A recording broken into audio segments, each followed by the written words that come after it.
दुरूद शरीफ पढ़ लें।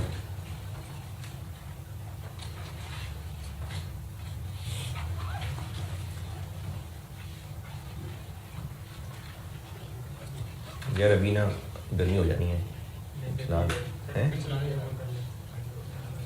तो सामने से इधर हो जाना। तो आप बैठी चौक पे ना सब, वो इधर भी है, इधर भी है, उधर भी है, हैं?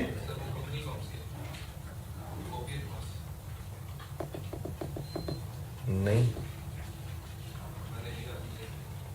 मैंने पोर्टल पे रखे थे, मुझे पता नहीं शायद कॉपी को नहीं, F2 में याद कराना तो मैं दे दूंगा उसको, कह दूंगा।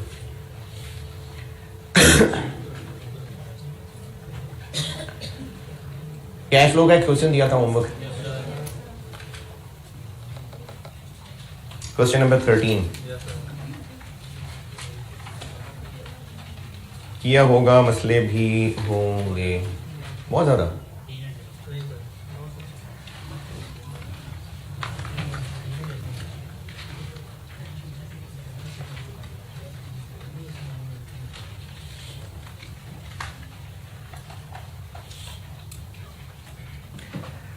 प्रॉफिट बिफोर टैक्स दिया हुआ है सवाल में, वहाँ से शुरू हो जाएगा। Depreciation for the year given है। इंटरेस्ट एक्सपेंस इनकम स्टेटमेंट के फेस पे नज़र आ रहा है। बैड डेट एक्सपेंस प्रोविजन के अकाउंट से निकलेगा।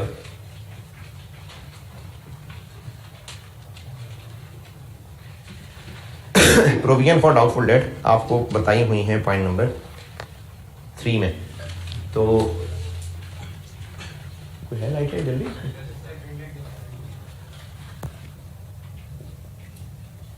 ओपनिंग कितना? 550, क्लोजिंग और right of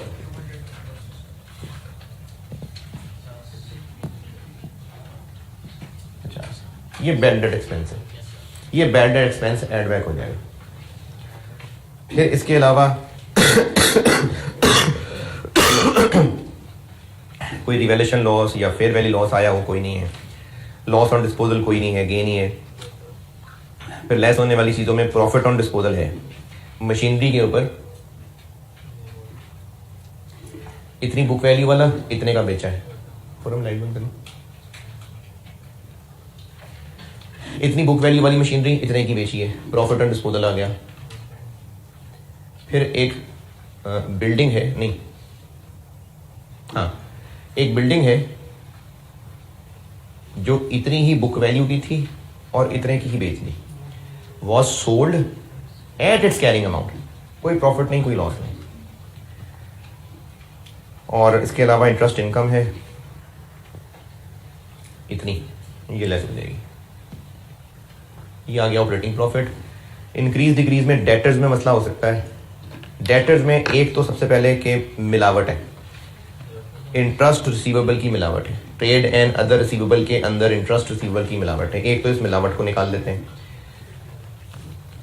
closing debtors, right, closing debtors खालिस वाले बैलेंस शीट में कितने आ रहे हैं? क्लोजिंग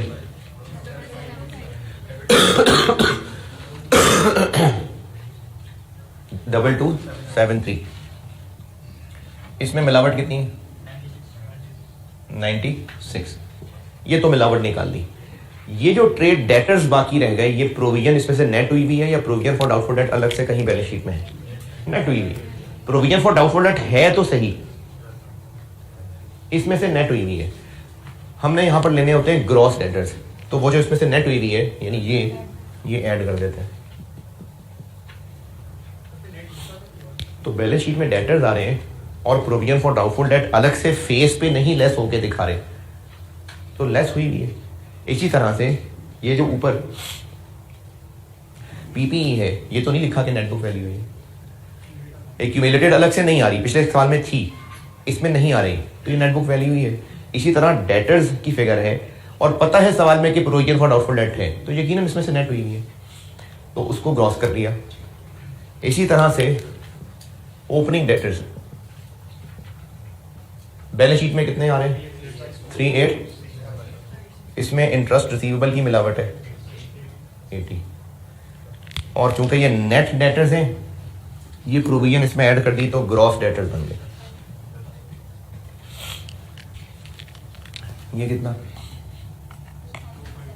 2577, ये 33। और इसमें आपको कहा था कि राइट ऑफ क्लोजिंग में ऐड कर देने। ये जब इंक्रीज डिक्रीज बताई थी ना तब ये बात बताई गई है।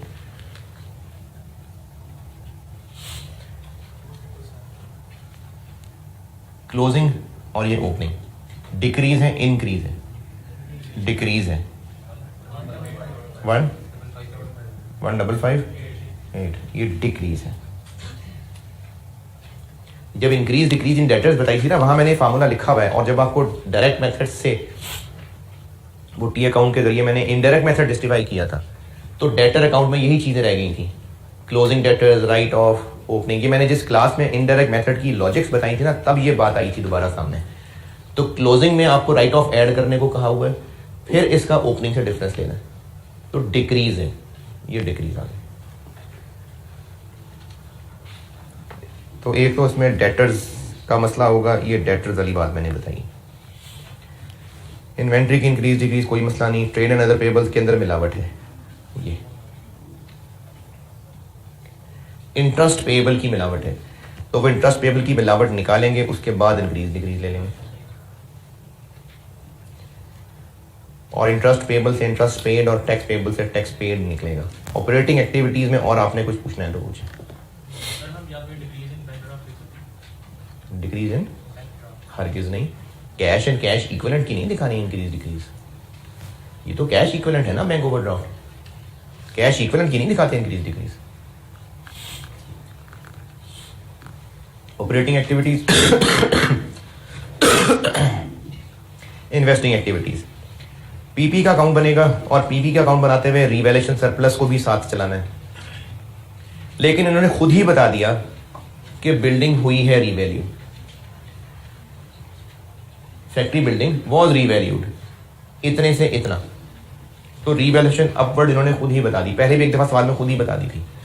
तो सरप्लस का अकाउंट बना तो लेते हैं लेकिन ये खुद ही बता दिया कि क्या रीवैल्यू हुआ है, तो ये बिल्डिंग में अपवर्ड रिवैल्यूएशन है, इसलिए पीपी में इधर डेबिट साइड पे आ गई। बाकी बीडीसीटी गिवन है, जो दो डिस्पोजल हो रहे हैं, एक ये और एक ये दोनों इधर निकल गए, डेप्रिसिएशन आ गई, बीडीसीटी आया और एडिशन निकल आई। ये परचेज ऑफ पीपी इसके ऊपर है।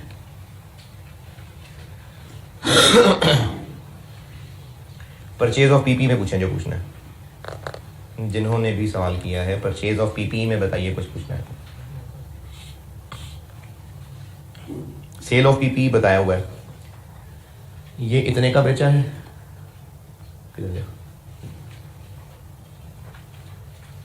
और ये इतने का बेचा है। इन्वेस्टिंग एक्टिविटीज में कहा था कि आप सवाल की इन्वेस्टिंग क्लोज करते हुए इन्वेस्टमेंट नॉन करंट एसेट्स को देख लें। इन्वेस्टिंग एक्टिविटीज में बताया था इन्वेस्टमेंट्स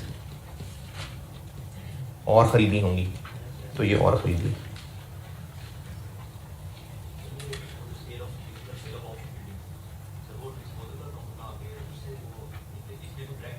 इसमें डायरेक्ट दी हुई है ना, अकाउंट डिस्पोजल का बनाने की जरूरत नहीं पड़ी, बना लेते, लेकिन इसमें तो डायरेक्ट दी हुई है figures. Investing activities, dividend paid clearly बताया हुआ है, क्लियरली बताया हुआ है, तो डिविडेंड पेड बताया हुआ है, प्रॉफिट बिफोर टैक्स बताया हुआ है, इसलिए रिटेन अर्निंग के अकाउंट बनाने की हमें मजबूरी नहीं थी। फिर भी ना मैंने आपके टैली करने के लिए ये अकाउंट बना दिए हैं, ये मैंने इसको क्या भी दिया, ओनली फॉर क्रॉस चेक बनाया मैंने। सरप्लस अकाउंट भी बना के दिखा दिया, रिटेन अर्निंग के भी बना के दिखा दिया, और टैली हो रहा है। अच्छा, ये जो बात लिखी थी ना, ये कि एक ऑफिस बिल्डिंग जो कि रीवैल्यूड थी कभी, वो बेची है, तो इससे हिंट मिलता है कि इसका पड़ा हुआ सरप्लस बेच दी, ट्रांसफर हुआ होगा, वो यहां से नजर आ रहा है हमें। सरप्लस का बीडी दिया हुआ है, सीडी दिया हुआ है, बिल्डिंग की रिवैल्यूएशन उन्होंने खुद बता दी, इसको बैलेंस करें तो ये निकलता है, ये यहां जा रहा है। पैर सवाल में दिया हुआ है, डिविडेंड सवाल में दिया हुआ है, तो ये रिटेन अर्निंग भी टैली हो रही है। तो रिटेन अर्निंग की इस सवाल में बनाने, रिटेन अर्निंग्स अनअप्रोप्रिएट प्रॉफिट क्यों जरूरत नहीं पड़ी इस वर्किंग की? मैंने बना तो आपके लिए दी है, लेकिन क्यों जरूरत नहीं पड़ी? क्योंकि प्रॉफिट निकालना होता है वो भी दिया हुआ है, डिविडेंड निकालना होता है वो भी दिया हुआ है, फिर भी मैंने टैली दिखा दिया कि देखो वो टैली रहा है। और बताइए इस सवाल में आपने कुछ पूछना है तो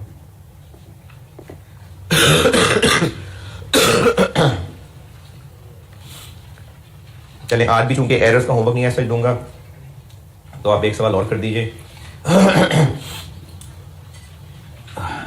लेटेस्ट तो मैं देख रहा हूँ कोई रह तो नहीं गया, ये कर लिया, ये भी हो गया,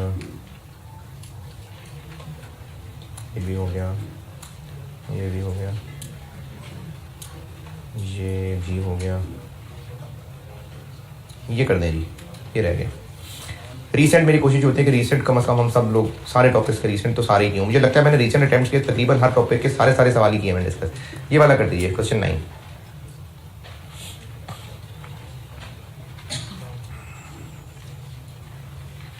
अच्छा, इस सवाल की खूबसूरती ये थी कि ये रिवायती से हट के सवाल था।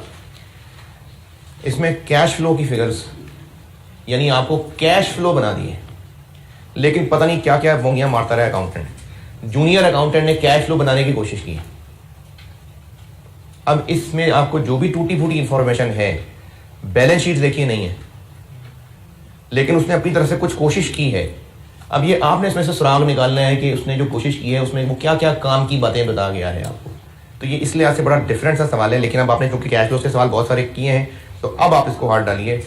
ये सवाल कैश फ्लो से डिफरेंट है क्योंकि इसमें बैलेंस शीट नहीं दी, लेकिन अकाउंटेंट ने अपनी तरफ से जो कैश फ्लो बताई है, देखे इसमें वो काम की कुछ चीजें शायद लिख गया होगा, बाकी ये तो है ही है अंग्रेजी, अदर इंफॉर्मेशन तो है ही है। ये आपने गौर करना है कि कैसे। जैसे उसने क्या किया है, उसने सिर्फ ओपनिंग क्लोजिंग का डिफरेंस ले लिया, तो अब वो डिफरेंस ले लेके उसने ऊपर बताया हुआ है। अब ये आपने सोचना है कि इस डिफरेंस BDCT नहीं है, इस डिफरेंस से हम टी अकाउंट कैसे बनाएं। बन जाएंगे वैसे, लेकिन ये आपने इस पर सोचना है, कोशिश जरूर करिएगा। बड़ा डिफरेंट सा सवाल है, इस तरह का सवाल पहले कभी दुनिया में नहीं था, मतलब ICAP के सवालों की दुनिया में ये नहीं था। ये बड़ा डिफरेंट किसी ने सोचा था सवाल। तो इस सवाल को आप ट्राई करिए। ये होमवर्क है question number 9, spring 19।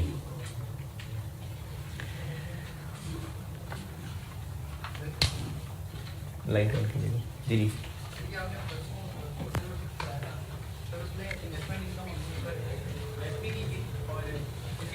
Investment income उस एक सवाल में, ये मुझसे ऑनलाइन में भी किसी ने पूछी ये बात, सवाल बताएंगे कौन सा था ताकि मैं उस सवाल का भी। क्वेश्चन नंबर 6, इसमें एक इन्वेस्टमेंट इनकम आ रही थी 6 मिलियन की।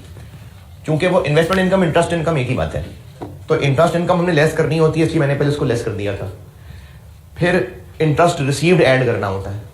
अभी जो सवाल डिस्कस किया इसमें तो इन्वेस्टमेंट इनकम का रिसीवेबल ओपनिंग क्लोजिंग था, उसमें कोई ओपनिंग क्लोजिंग रिसीवेबल नहीं था, इसलिए जो इनकम थी वही रिसीव्ड भी थी। तो इसलिए नीचे जाके उसको फिर से इंटरेस्ट रिसीव्ड +6 लिख दिया था।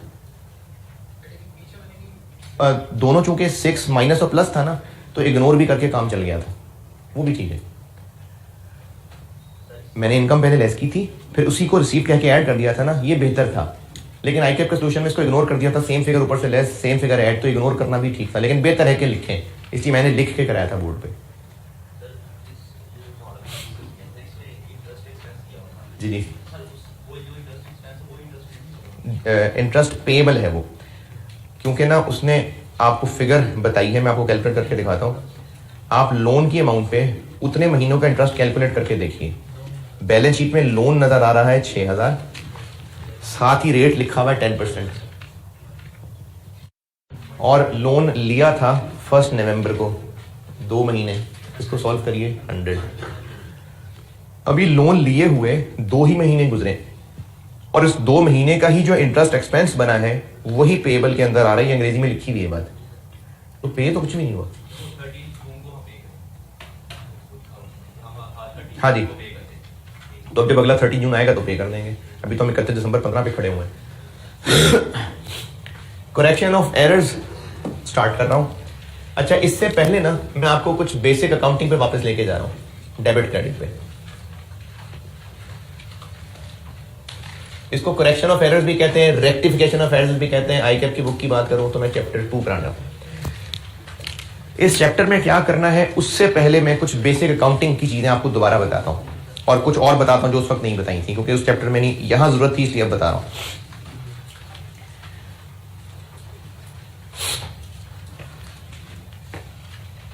एक तो पहले एक डिस्काउंट की ट्रांजैक्शन समझाता हूं, ये पहले कभी उस तरह से जरूरत नहीं थी, तो इस चैप्टर में आके मैं ये चीजें बता रहा हूं आपको।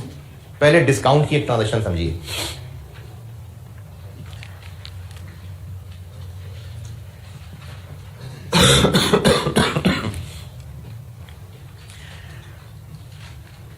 अच्छा, अगर आप ये बात लिखना चाहें तो अपने लिए बेशक ये बात लिख लें, क्योंकि जब आप लेक्चर नोट्स देखते हैं ना तो फिर आपको पता तो चल मैं करा कह रहा हूँ, मैं आपको करेक्शन ऑफ एरर्स ही पढ़ाऊंगा।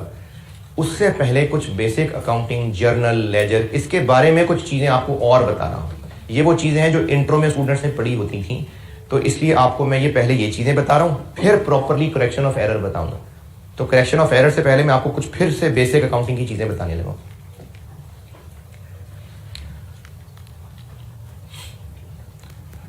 मैंने ये कहा है कि अगर आप लिखना चाहें, क्योंकि लेक्चर नोट पढ़ते हैं ना तो आपको पता चले हम क्या कर रहे हैं, तो मैं करेक्शन ऑफ एरर चैप्टर शुरू करने से पहले बेसिक अकाउंटिंग की कुछ और चीजें बता रहा हूं जो पहले नहीं बताई। एक चीज है इसमें डिस्काउंट। डिस्काउंट एक होता है ट्रेड डिस्काउंट और एक होता है सेटलमेंट डिस्काउंट। सेटलमेंट डिस्काउंट को अर्ली पेमेंट या अर्ली सेटलमेंट डिस्काउंट भी कहते हैं।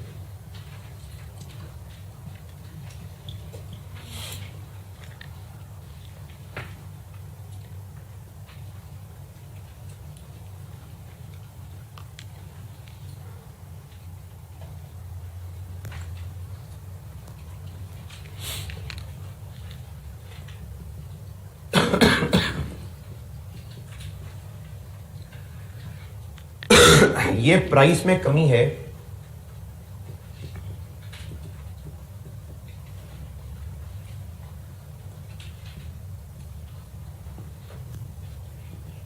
जो नेगोशिएशन से, बार्गेनिंग से मिल रही है।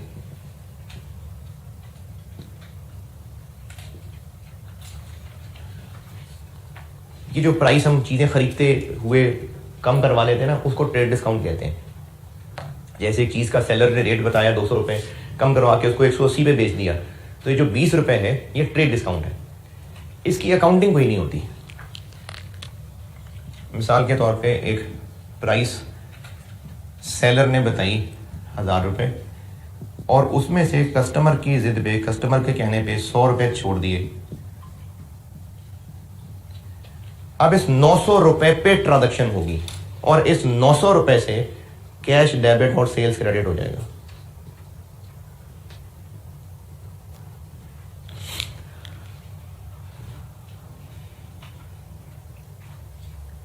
यानी इस 100 रुपए की कोई एंट्री नहीं हुई, क्योंकि ट्रेड डिस्काउंट माइनस करने के बाद जो अमाउंट है उस पर रिकॉर्डिंग होगी, तो इस ट्रेड डिस्काउंट की एंट्री कोई नहीं होती। ये ट्रेड डिस्काउंट है।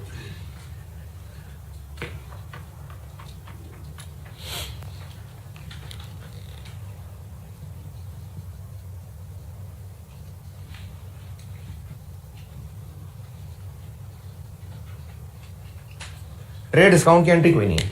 क्यों नहीं एंट्री, क्यों नहीं है ट्रेड डिस्काउंट? 100 रुपए की एंट्री क्यों नहीं की? क्योंकि हम एंट्री कर ही उस बाकी बची अमाउंट की रहे हैं। तो 1000 की भी एंट्री नहीं, 100 की भी एंट्री नहीं, हम एंट्री कर ही 900 की रहे हैं, तो इसलिए ट्रेड डिस्काउंट की ऐसा एंट्री कोई नहीं है। 1000 की एंट्री करें फिर 100 की भी करें, ये कह रहे करने को तो कर सकते हैं लेकिन की नहीं जाती, क्योंकि ट्रांजेक्शन हुई ही 900 पे है। उससे पहले तो बहस ही चल रही थी, 1000 नहीं 1000 नहीं देने, 800 करें, नहीं 1000 नहीं बाजी, इतने तो घर में नहीं पड़ता। करते करते करते फिर 900 पे डील हो गई। अब ट्रांजैक्शन हो ही 900 पे रही है, इसलिए एंट्री भी 900 की हो रही है। तो ट्रेड डिस्काउंट की अकाउंटिंग नहीं होती। सेटलमेंट डिस्काउंट,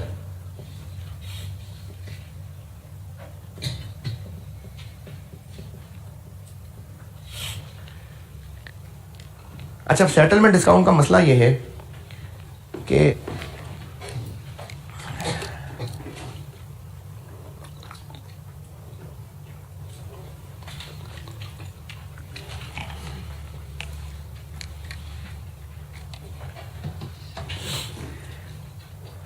चूंकि इसमें कुछ बातें IFRS 15 से रिलेटेड हैं, FAR 2, इसलिए उसकी तफसील नहीं बताई जा सकती बिल्कुल भी, तो वो बस मान लेना ऐसे ही, ठीक है, ऐसे ही मान लेना।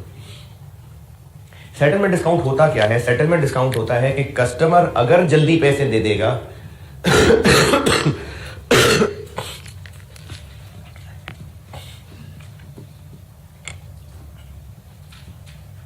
मेरे ख्याल में कुछ मैंने डबल यूज कर दिया ना। R डबल होता है कि F डबल होता है? हाँ, R एक्स्ट्रा है।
सेटलमेंट डिस्काउंट कहते हैं कि क्रेडिट ट्रांजैक्शन होती है, और क्रेडिट ट्रांजैक्शन है तो उसके लिए टाइम तो डिसाइड हुआ होगा। जैसे मिसाल के तौर पे क्रेडिट पीरियड 45 दिन का दिया, कस्टमर को कहा कि चीजें ले जाओ, 45 दिन बाद पैसे दे देना, क्रेडिट पीरियड।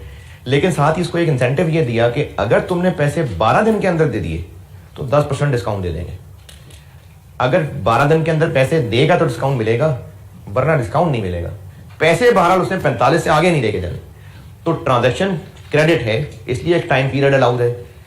उसके अलावा इंसेंटिव के तौर पे उसको एक और टारगेट दिया जा रहा है, अगर उस टारगेट के अंदर पैसे दिए तो डिस्काउंट मिलेगा, नहीं तो नहीं मिलेगा। इसको कहते हैं सेटलमेंट डिस्काउंट।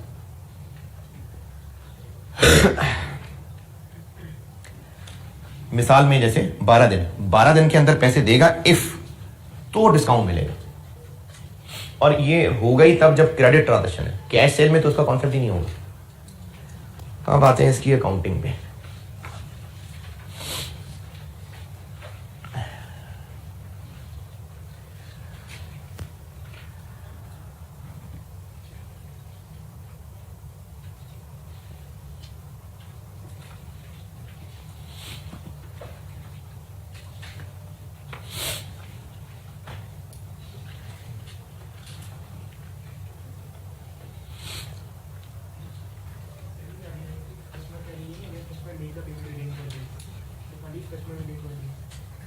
क्या है? हाँ, अब customer page with in 12 days।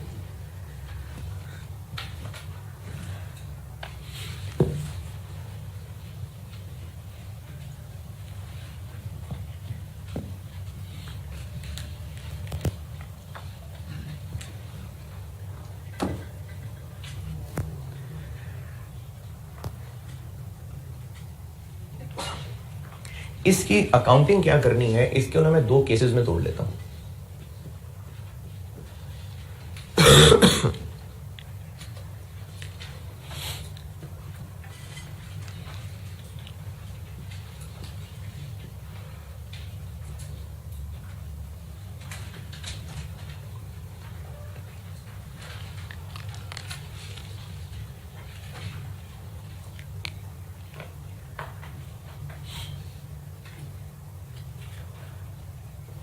लिखता हूं केसेस अभी। ज्यादा चांस यही है कि ये जो उसको ऑफर की गई होगी ये पहले ही दिन ऑफर मौजूद होगी। ज्यादा चांस यही है कि पहले ही दिन ऑफर मौजूद होगी। कॉन्ट्रैक्ट जब चीजें उसको बेच रहे होंगे, बेचते हुए कॉन्ट्रैक्ट हुआ होगा, उसके अंदर ही ये तय होगा कि जल्दी पैसे दोगे तो डिस्काउंट मजीद मिल जाएगा। तो ये ज्यादा चांसेस हैं कि पहले ही दिन ये बात तय है। लेकिन ऐसा हो सकता है, ये जो दूसरा केस बना रहा हूं मैं सिर्फ मजबूरन इस चैप्टर के लिए बना रहा हूं जो मैं आपको करेक्शन ऑफ एरर्स पढ़ा रहा हूं, क्योंकि उसमें इसके सवाल हैं। ऐसा हो सकता है कि जब चीजें बेच रहे थे तब तो ये बात नहीं की थी, कुछ दिन गुजरे, बिजनेस के हालात खराब हुए, जरूरत पड़ी पैसों की, सोचा ऐसा करते हैं कस्टमर से बात करके देखते हैं, यार जल्दी पैसे दे दो, मजबूरी है, हमें जरूरत है। कस्टमर नहीं लिफ्ट करा रहा, तो फिर कस्टमर को अब इस तरह की ऑफर्स करनी पड़ सकती है। ये दो अलग अलग मिसालें दी है मैंने। एक बात मैंने की भी लिखता हूं, ये एक बात मैंने की है कि जब सेल्स की थी उसी वक्त ये सब तय था, एक ये बात की है। उसी वक्त ही कस्टमर को कह दिया था कि 45 दिन में पैसे दे देना, 12 दिन में दे दोगे जितना डिस्काउंट मिल जाएगा, ये उस कॉन्ट्रैक्ट का हिस्सा था। और दूसरी मिसाल मैंने दी है कि पहले तो ऐसी कोई बात नहीं की थी कस्टमर से, अब हम उनको ऑफर कर रहे हैं। जैसे आपकी मिसाल देता हूं कि आपने जब एडमिशन लिया, यहां पर आपको फीस बताई गई, उसकी इंस्टॉलमेंट्स की डेट बता दी गई कि रिजल्ट तक इतने पैसे जमा कराने, रिजल्ट के बाद इतने जमा कराने, ये अभी से तय हो गया। हो सकता है कुछ टाइम गुजरने के बाद उन बच्चों को, जैसे वो मोबाइल कंपनीज के ऐड आते हैं ना, इतने दिनों से किसी ने सिम नहीं लगाई तो अब लगा ले तो ये होगा, तो हो सकता है कॉलेज वाले अब आपके एडमिशन को महीना गुजरने के बाद, 1.5 महीना गुजरने के बाद, अब अगर आपको कहें कि वो जो इंस्टॉलमेंट आपने रिजल्ट के टाइम पे देने का वादा किया हुआ है अभी दे दें तो 1000 रुपये और छोड़ देंगे। अब ये एडमिशन के टाइम पे ये बात नहीं थी, बाद में हो सकती है। तो ये दो केसेस में बनाने लगा। एक लिखता हूं कि कस्टमर को जब चीजें बेची थी, अच्छा मैं आपको समझाने के लिए सेल ट्रांजैक्शन की मिसाल ले रहा हूं, इसी को कस्टमर पॉइंट ऑफ व्यू से सोचेंगे तो परचेज बन जाएगी। यानी यही बातें परचेज के ऊपर भी लग रही हैं, मैं समझाते हुए सेल कह रहा हूं, इसी को उलट कर लेंगे तो परचेज भी हो रही होगी।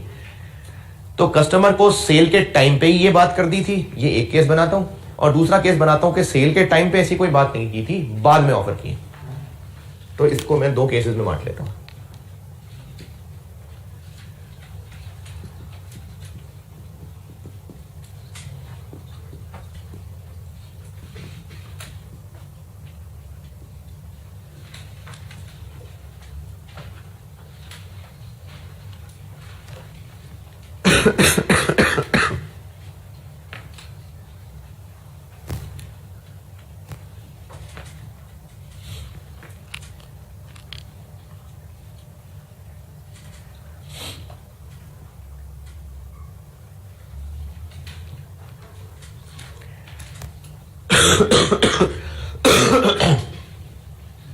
अच्छा, इसमें अकाउंटिंग क्या करेंगे, इस बात के लिए एक जनरल बात बताने की बजाय कि इस अमाउंट से ये डेबिट होगा, मैं एक सवाल की शक्ल में चीज समझा देता हूं। सवाल की वैल्यूज होंगी ना, तो यानी आपको जो मैंने बात सिखानी है ना, वो एक सवाल की शक्ल में बना देता हूं। उसी सवाल को पहले सेल्स का सवाल कह के बना दूंगा, फिर इसी को परचेज का कह के बना दूंगा। एक मिसाल से ही बात समझाता हूं।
कस्टमर ने 7 तारीख को दे दिए पैसे, ये एक ट्रांजेक्शन है। 50,000 रुपए की चीजें बेची 30 दिन क्रेडिट पे, और साथ ही ऑफर ये की कि 7 दिन में पैसे दे दोगे तो 10% डिस्काउंट ले लेना, और कस्टमर ने दे दिए 7 दिन में पैसे। ये मैंने एक मिसाल बनाई है।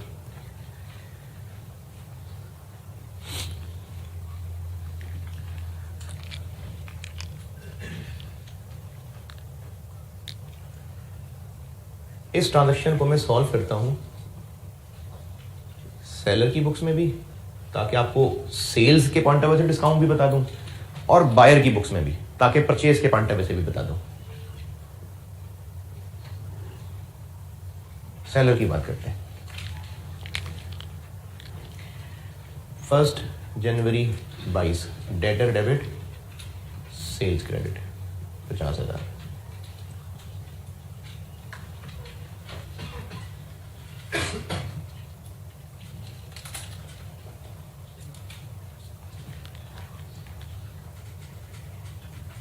सात तारीख को कैश कितना मिलेगा? 45, क्योंकि अब तो उसने जल्दी पैसे दे दिए तो अब तो 45 देगा। डेटर खत्म या मजीद लेने पैसे से कितना? 50,000। अब एक डेबिट चाहिए क्रेडिट चाहिए? डेबिट चाहिए। तो ये डेबिट सेल्स ही को कम कर देगा, यानी सेल्स ही डेबिट, सेल्स ही कम हो जाएंगी। यानी इस ट्रांजैक्शन का रिजल्ट ये निकला कि हमारी सेल्स ही कितनी हो गई इस ट्रांजैक्शन की। अगर आप दोनों का नेट रिजल्ट देखें तो सेल्स ही कितनी हो गई? 45,000।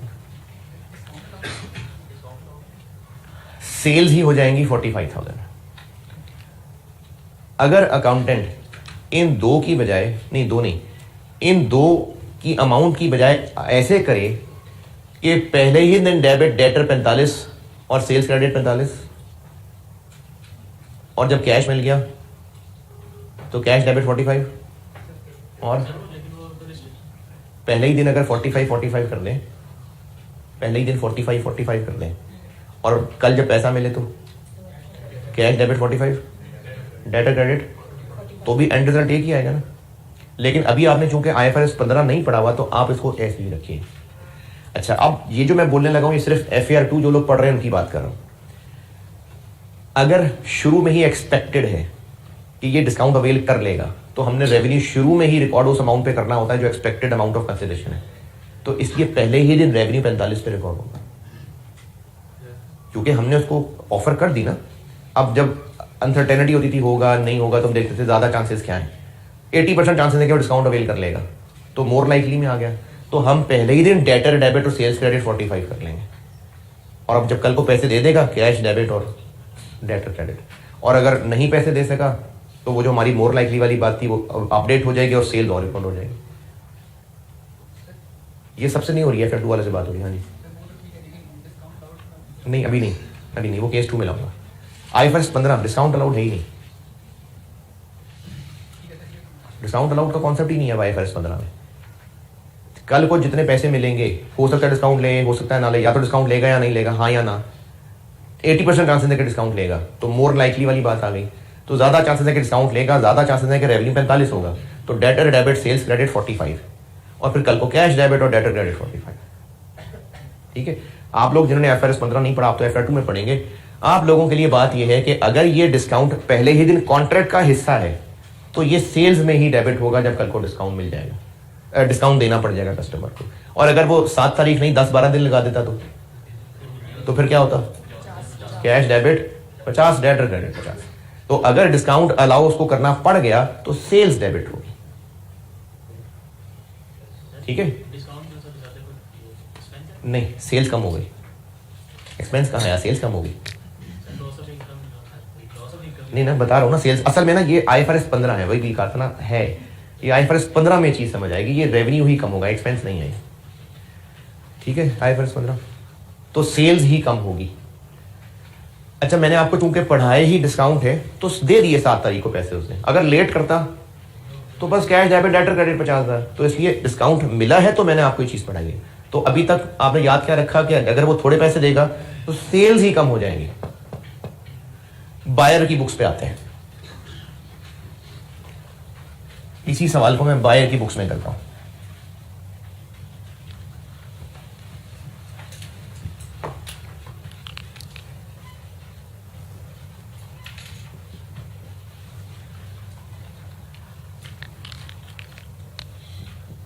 फर्स्ट जनवरी 22, अगर बायर परपेचुअल सिस्टम फॉलो कर रहा है तो इन्वेंट्री डेबिट कर रहा होगा, और अगर पीरियोडिक सिस्टम फॉलो कर रहा है तो परचेजेस डेबिट कर रहा होगा।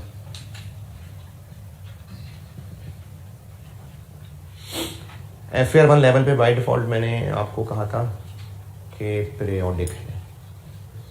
FAR 1 लेवल पे पीरियोडिक है, कॉस्ट में परपेचुअल है। FAR 1 लेवल पे पीरियोडिक, तभी आपको बिल्कुल शुरू में मैंने चीज़ें खरीदने की एंट्री क्या बताई थी, परचेजेज डेबिट। तो FAR 1 में by default periodic. Last time सवाल टेस्ट हुआ था, उसने कहा भी हुआ था पीरियोडिक फॉलो हो रहा है, लेकिन ना भी कहा होता तो बाय डिफ़ॉल्ट पीरियोडिक ही है FAR 1 लेवल पे। कितने से कितने की चीज़ें खरीद रहा है? 50। और जब कल को ये पैसे दे देगा 7 तारीख को ही, तो पैसे इसकी जेब से कितने जाएंगे? 45। क्रेडिटर को बाद में और देने होंगे या बस किस्सा खत्म? तो क्रेडिटर कितने से डेबिट? 50 से। अब ये जो 5,000 कम देने पड़े, ये इसी को ही कम कर देगा।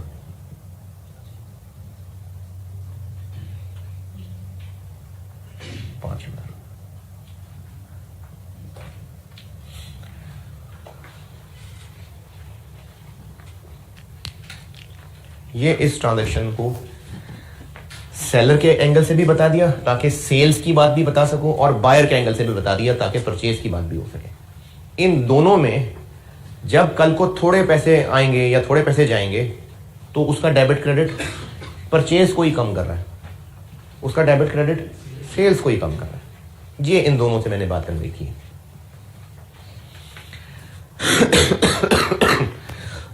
इसको नोट करें, इसको अच्छी तरह से हजम करिए, इसमें जो पूछना है पूछिए, फिर केस 2 बनाता हूं।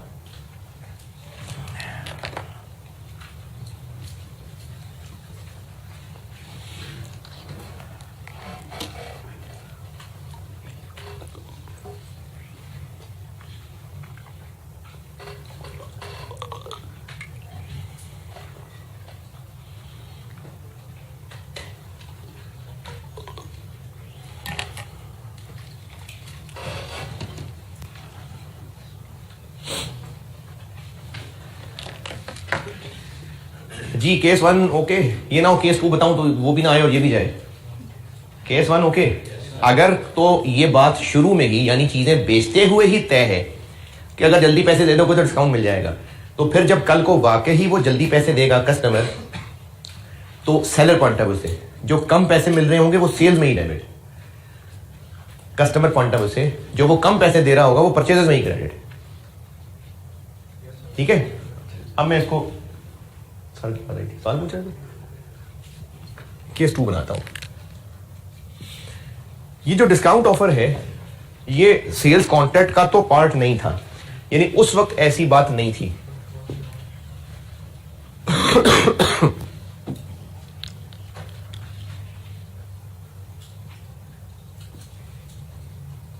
बाद में कंपनी के हालात देखते हुए कंपनी ने फैसला किया है कि इनको डिस्काउंट ऑफर करें ताकि पैसे जल्दी आ जाएं।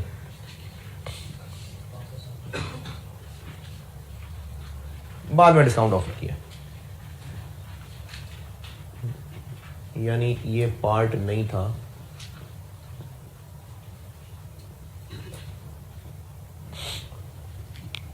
तो उसका चांस कम ही होता है, शुरू में ही बताया होता है लोगों को, लेकिन हो सकता है बाद में कंपनी के हालात हो सकते हैं, हो सकता है ऐसा कि बाद में ऑफर करें।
1 जनवरी को चीज़ें बेची और बाद में फिर उसको कहा कि यार पैसे जल्दी दे दो, मेहरबानी तुम्हारी, चलो 10% डिस्काउंट ले लेना। तो कस्टमर ने फिर पैसे दे दिए और 10% डिस्काउंट ले लिया।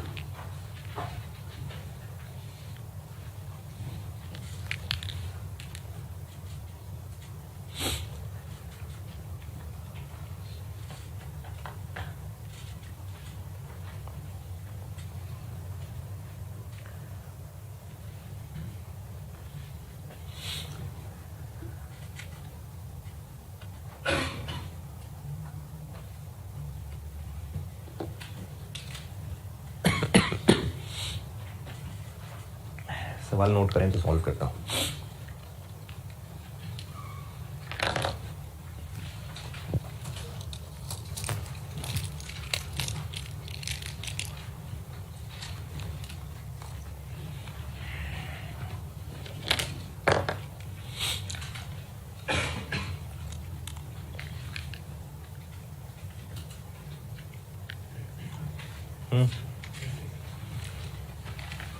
चूंकि अब सेल के टाइम पे ये तय नहीं है ना, तो सेल्स को हम नहीं कम करेंगे। अब जब वो पैसे देगा, अच्छा ये सेल्स का कॉन्ट्रैक्ट का हिस्सा नहीं था, ठीक है, बाद में उसको एक ऑफर किए। अब जब वो पैसे देगा और क्योंकि ऑफर वो अवेल कर लेगा तो पैसे तो 45 ही देगा, लेकिन बिजनेस पॉइंट ऑफ व्यू से सोचें, मतलब सेलर कस्टमर से लेने 50 थे, 45 लेके किस्सा खत्म, तो ये जो 5000 नहीं मिला एक्सपेंस इनकम, इसको डिस्काउंट अलाउड कहते हैं। डिस्काउंट अलाउड नाम का एक एक्सपेंस डेबिट हो जाएगा।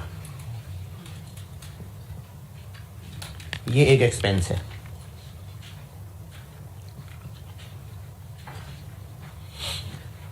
ऑपरेटिंग एक्सपेंस में आने वाला एक एक्सपेंस है। पैसा नहीं मिला एक्सपेंस, क्योंकि डेटर सारा खत्म हो गया और जो नहीं मिले पैसे वो एक्सपेंस। अब ये सेल्स में नहीं होगा एडजस्ट। और इसी तरीके से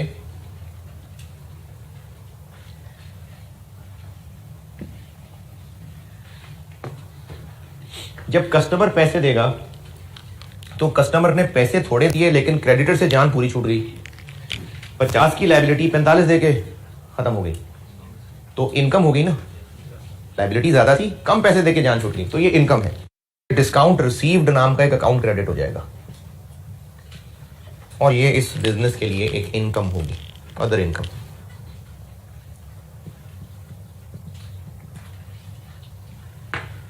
ये इसकी अकाउंटिंग है।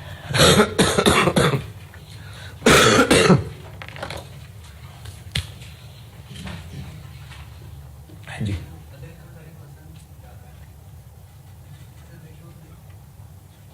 जब इधर से उधर चला जाएगा दिमाग, क्लास के बाद पूछना।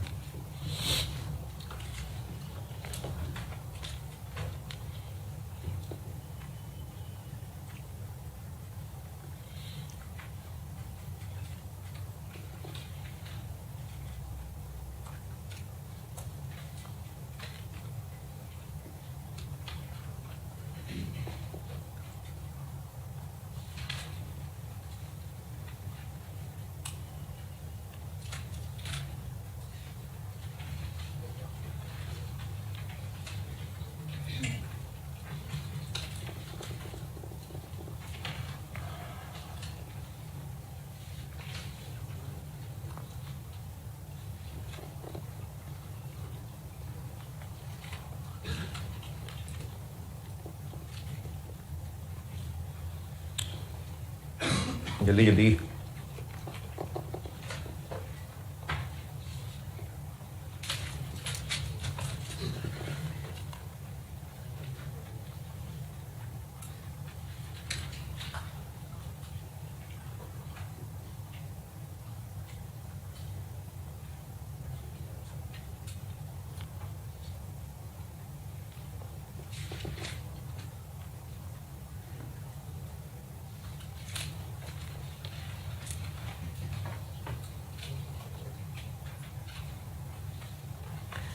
अच्छा, अब आप इस चैप्टर में ये जो मैं करेक्शन ऑफ एरर्स पढ़ाने लगा हूं, इसको ना रेक्टिफिकेशन ऑफ एरर्स भी कहते हैं। तो कभी मैं करेक्शन ऑफ एरर्स कह दिया करूंगा, कभी रेक्टिफिकेशन ऑफ एरर्स कह दिया करूंगा, एक ही बात है।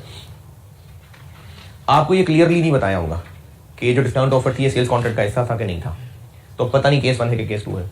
तो किसी एक को यूज करके फॉलो कर लेना सवाल सॉल्व, और सोल्यूशन में एक नोट भी लिख देना कि अल्टरनेटिवली ऐसे भी हो सकता था। बाकी जब मैं एरर्स पे लाऊंगा ना, जब ठीक कराऊंगा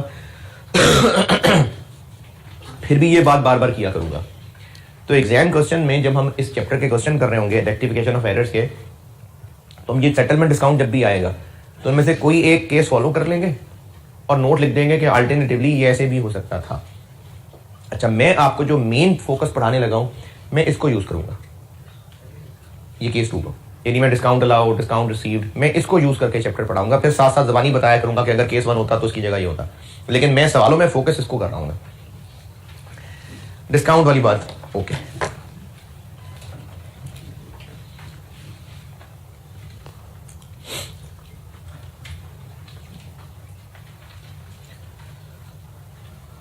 अच्छा, ये बात लिखें कि मैं इस रेक्टिफिकेशन ऑफ एरर्स के चैप्टर में केस 2 को फॉलो कर रहा हूंगा।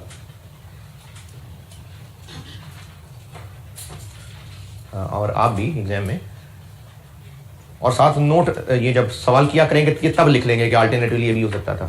अभी बस इतना ही लिखना है कि मैं इस चैप्टर में रेक्टिफिकेशन ऑफ एरर्स में केस 2 को प्रेफर कर रहा हूँ। बाकी मैं सवालों में बताऊंगा कि अल्टरनेटिवली क्या लिखना है, नोट क्या लिखना है।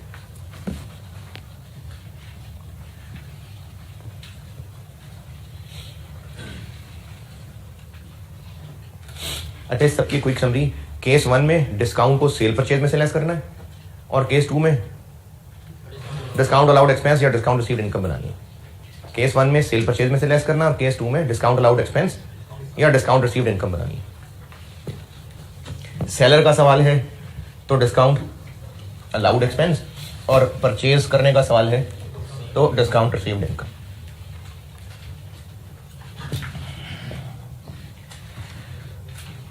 चलिए, डिस्काउंट वाली बात काफी है। अब ना मैं आपको कुछ और बेसिक, जैसे जिन्होंने पढ़ी हुई है intro, books of prime entry एक चीज होती है, डेटर्स क्रेडिटर्स कंट्रोल अकाउंट की एक कॉन्सेप्ट होता है, ये इंट्रोड्यूस कराऊंगा। लेकिन अभी उससे पहले मैं आपको रेक्टिफिकेशन ऑफ एरर्स कराता हूं शुरू। रेक्टिफिकेशन ऑफ एरर्स में होगा ये कि अकाउंटेंट ने कुछ रिकॉर्ड करते हुए ट्रांजैक्शंस गलतियां कर दी होंगी, और आपसे ये पूछा जाएगा, आपसे रिक्वायर किया जाएगा कि इसकी ये गलतियां ठीक कर लें। अब वो कैसे करना है ये बताता हूं, यानी मैं आपको रेक्टिफिकेशन ऑफ एरर्स कराता हूं। Rectification of errors, correction of error एक ही बात है, ठीक है। रेक्टिफिकेशन ऑफ एरर्स,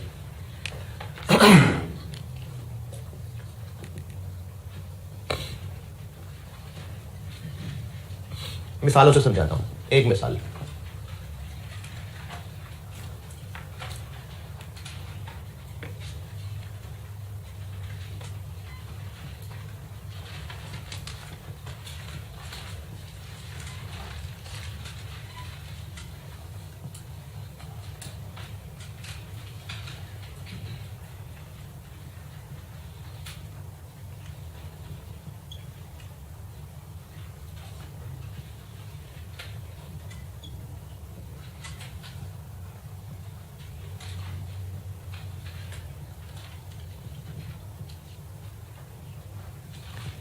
चीजें बेची कैश पे 20,000 रुपए की, लेकिन इस ट्रांजेक्शन को क्रेडिट सेल के तौर पे रिकॉर्ड कर लिया। ये एक एरर हो गया।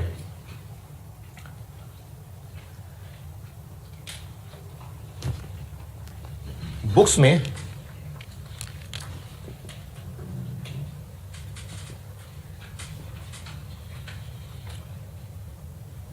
इस वक्त जो एंट्री हो चुकी है जर्नल में, इस वक्त जो एंट्री हो चुकी है गलती से, वो क्या है? क्या एंट्री हुई है गलती से? जी, डेटर डेबिट सेल्स क्रेडिट, क्योंकि इसको रिकॉर्ड कर लिया है क्रेडिट सेल के तौर पे, तो इस वक्त बुक्स में एंट्री जर्नल में अकाउंटेंट ने कर दी है डेटर डेबिट। तो जो एंट्री इस वक्त हो चुकी हुई है,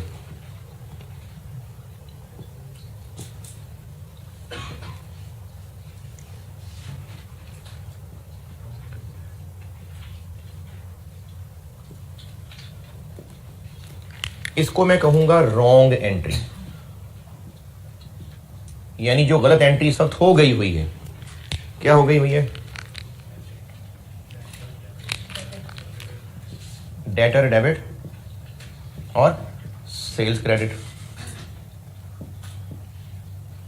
ये बुक्स में इस वक्त ये हो चुकी है, बुक्स मतलब जर्नल में, जबकि इस ट्रांजैक्शन की सही एंट्री होनी क्या चाहिए थी? कैश डेबिट और सेल्स क्रेडिट। अच्छा, ये होनी चाहिए थी, ये आप सोच रहे हैं कि ये होनी चाहिए थी।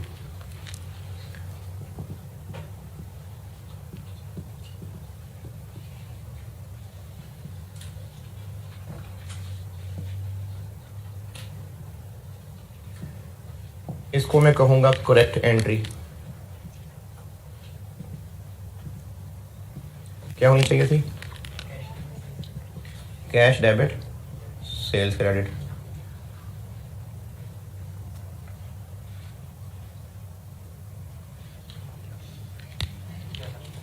ये क्या किया मैंने? मुझे आपने सोचा, यानी कॉमिक्स होते हैं ना, उसमें सोच होते हैं। बुक्स में ये हुई है और आपको जब ये मसला पता चला तो आपने सोचा कि ये होना चाहिए था।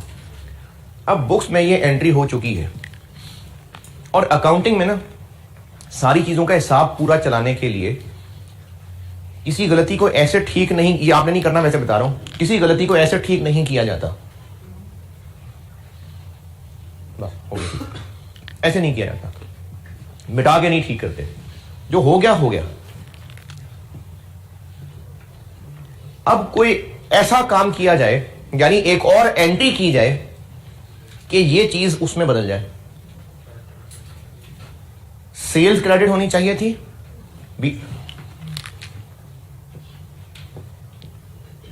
20,000 से हो गई है सेल्स, ठीक है।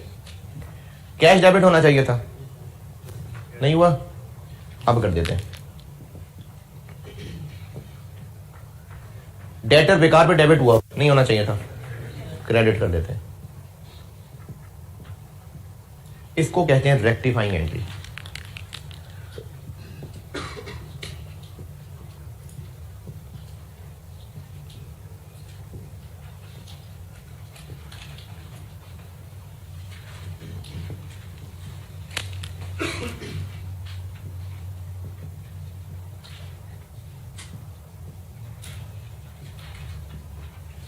यानी बुक्स में फिजिकली ये दो एंट्रीज होंगी, ये हो गई थी, ये ठीक करने वाला अब कर देगा, और इन दोनों का नेट इफेक्ट वही बन नहीं, सेम नहीं रहेगा, वो बन जाएगा जो होना चाहिए था। ये है एक प्रोसीजर कि जो बुक्स में रिकॉर्ड हो चुका वो गलत रिकॉर्ड हुआ, फिर जिसने गलती ठीक करनी है पहले वो सोचेगा कि होना क्या चाहिए था, फिर इन दोनों को कंपेयर करके देखेगा अच्छा अब मैंने क्या करना है। अब जो वो करेगा उसको रेक्टिफाइंग एंट्री कहते हैं। इसको इस तरह से बनाया जाएगा कि ये इस दोनों को मिला के चीज वो बन जाए जो करेक्ट होना चाहिए था। आपसे FAR 1 के स्टूडेंट से ये एंट्री रिक्वायर्ड होगी, यानी आपको कहा जाएगा रेक्टिफाइंग एंट्री कर दे। नहीं, इतनी आसान नहीं होगी, ये तो मैंने सिंपल सा एरर लिखा है, एरर मुश्किल होंगे। तो आपको सवाल में रिक्वायरमेंट, आपको एरर्स बताए होंगे और रिक्वायरमेंट होगी रेक्टिफाइंग एंट्रीज। अब उसके लिए सवाल करने का तरीका यह है कि रिक्वायरमेंट ये है तो आंसर में तो यही नजर आनी चाहिए।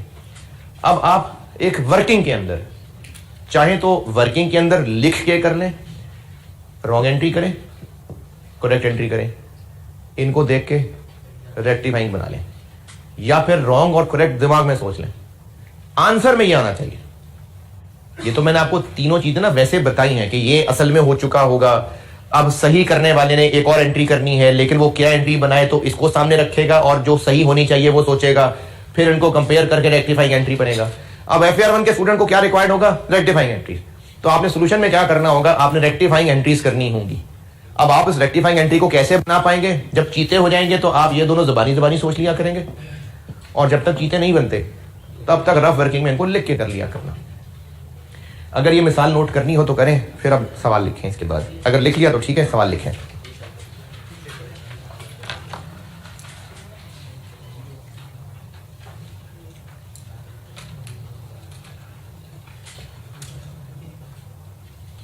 कर रहे हैं नोट तो कर लें बिल्कुल।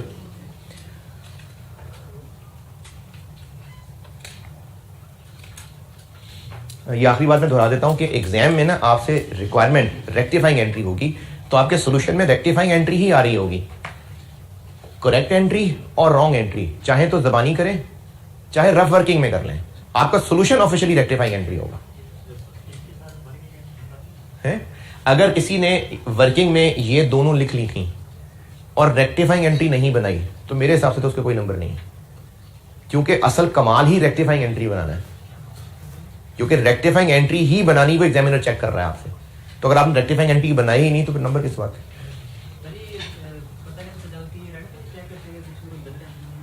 ये इस चैप्टर में आगे चल के बताऊंगा जी। नहीं एरर नहीं है, एरर कहाँ है इसमें? नहीं वो तो एक अकाउंटेंट ने एक स्टेटमेंट बनाई है, उस स्टेटमेंट को बनाने में बोंगियां मार दी हैं। ये तो बुक्स में रिकॉर्डिंग की बात हो रही है। नहीं वो भी रिकॉर्डिंग की एरर होता है, आगे से भी रिकॉर्डिंग की एरर होता है। वो तो वैसे ही बस ऐसे ही है कि एक बिजनेस की कैश फ्लो बनानी थी, एक सादे कागज पर बना रहा था, गलत बना दी, फाड़ो कागज दोबारा बना देते हैं, तो वो कोई रिकॉर्डिंग अकाउंटिंग की एरर नहीं है। नोट चले अब सवाल लिखें, मुख्तलिफ एरर्स बताता हूँ और आप उनकी फिर रेक्टिफाइंग एंट्रीज कर रहे हैं। नंबर 1 एरर्स लिखिए सवाल में मुख्तलिफ। Following errors have been discovered, चलो following errors have been discovered, following errors have been discovered. Number 1,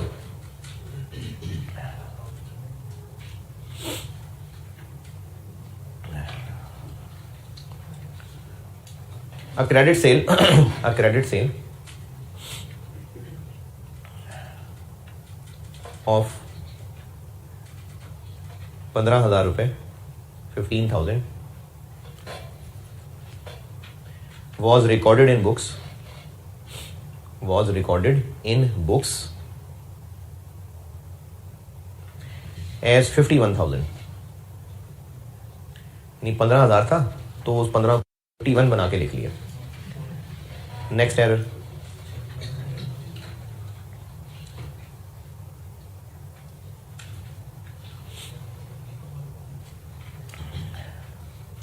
repair expense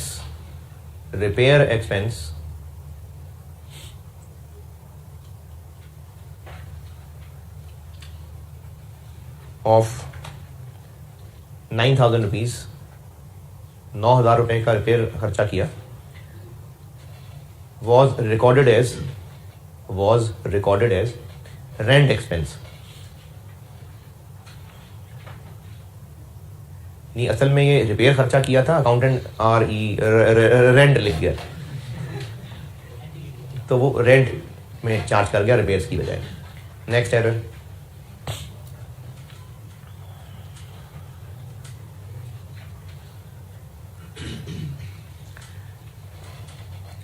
wages paid, wages ये दिहाड़ियों मजदूरों की दिहाड़ियों को कहते हैं, मजदूरों को जो पैसे दे रहे होते हैं। Wages paid of 12,000 for installation of plant, wages paid of 12,000 for installation of plant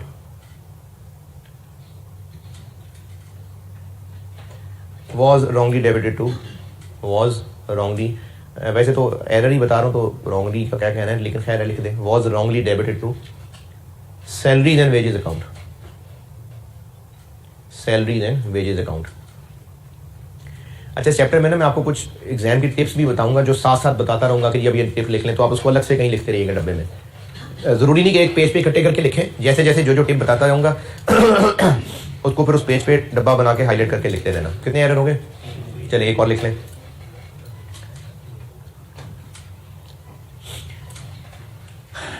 cash payment of 25,000 to a creditor, cash payment of 25,000 to a creditor was omitted from books, omitted मतलब भूल गए, miss हो गया, was omitted from books। चले इनकी rectifying entries बना दें अभी। अच्छा अब ये आप स्टूडेंट्स की मर्जी है कि ये जो करेक्ट और रॉन्ग है ये लिख के वर्किंग करनी है चाहे ज़बानी सोचती है, आपकी मर्जी, जैसे आपकी मर्जी।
जी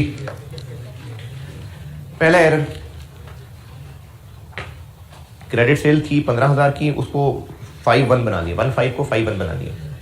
अच्छा मैं पहले बताया ज़बानी दबानी करूंगा ताकि आप ज़बानी दबानी करेंगे ना तो जल्दी पक्के हो जाएंगे। फिर भी मुझे जगह जिसका आपको मुश्किल फेस करनी पड़ रही है फिर वो करेक्ट और रॉन्ग दोनों लिख के भी बता दूंगा। पहले मैं ज़बानी दबानी बताता हूँ।